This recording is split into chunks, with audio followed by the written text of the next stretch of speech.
हरे कृष्णा। आज हम कार्तिक मास के कृष्ण पक्ष में आने वाली करवा चौथ के बारे में जानेंगे। तो चलिए प्रारंभ करते हैं करवा चौथ व्रत कथा। 7 भाइयों की लाडली बहन थी। उसकी शादी हो गई थी। बहन अपने भाइयों से छोटी थी। करवा चौथ का व्रत आया, सबने व्रत किया।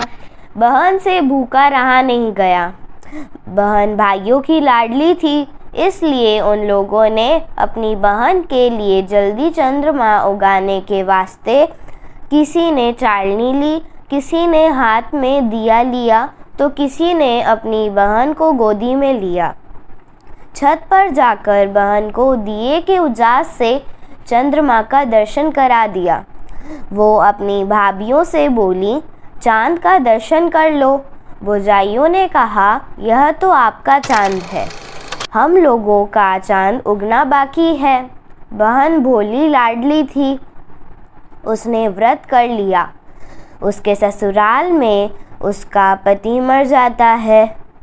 उसके पियर इस बात की खबर आ जाती है। भाई कहते हैं, अब क्या करें।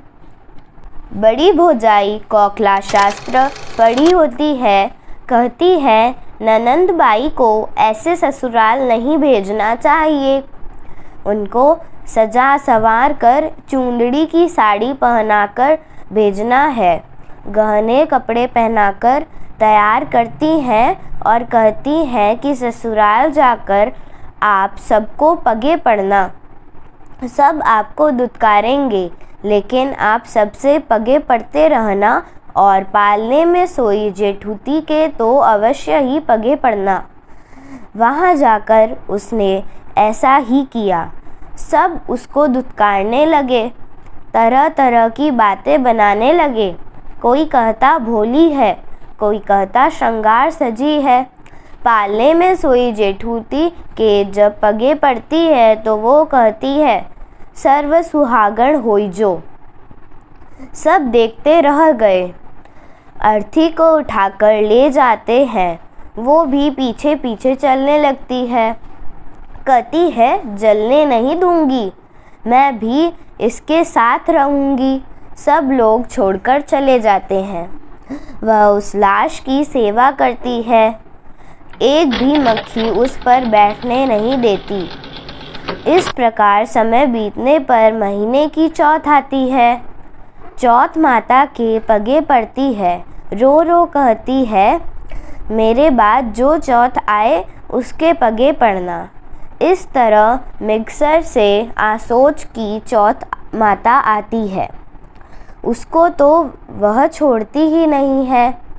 मैं आपको नहीं छोड़ूंगी, आसोच चौथ कहती है, तुम कार्तिक की चौथ को मत छोड़ना, वही तुम्हारे पति को जीवित कर देंगी। कार्तिक चौथ की भी पूजा कर लेना। करवा चौथ आती है, वो उसे पकड़ लेती है। 12 महीने से आपका इंतज़ार किया है। हाथ पग पड़ने लगती है। माता को दया आ जाती है। वो अपनी छोटी अंगुली से छींटा डालती है। वो हड़बड़ाता हुआ उठ जाता है। ये दोनों मिनख लुगाई हंसी खुशी से चौपड़ पासा खेलने लगते हैं। उधर से एक गडेरिया रोज़ भेड़ चराने जाता था। वो देखा, आज इस झोपड़ी से आवाज़ कैसे आ रही है। किसी दूसरे को अपना पति तो नहीं बना ली, इसका आदमी तो मरा हुआ है। सारे गांव में इसकी खबर फैल जाती है। घर वाले बोलते हैं, चलो चलकर देखते हैं क्या बात है। वहाँ जाकर देखा, बेटा जिंदा हो गया, बहू उसके साथ खेल रही है। सभी ने पूछा, यह चमत्कार कैसे हुआ। बहू ने बताया, मैंने 12 महीने की चौथ का व्रत किया था। करवा चौथ माता ने मुझे वरदान दिया। चौथ माता ने जैसे उसकी रक्षा की वैसे सब की करे। करवो ले एक करवो ले, भायो री वैन करवो ले। उआ सुआ कर लो, व्रत भोगजी करवो ले। चालनी में चांद देखनी करवो ले। खाजा बांटते समय यह बोला जाता है। नारायण नारायण नारायण नारायण।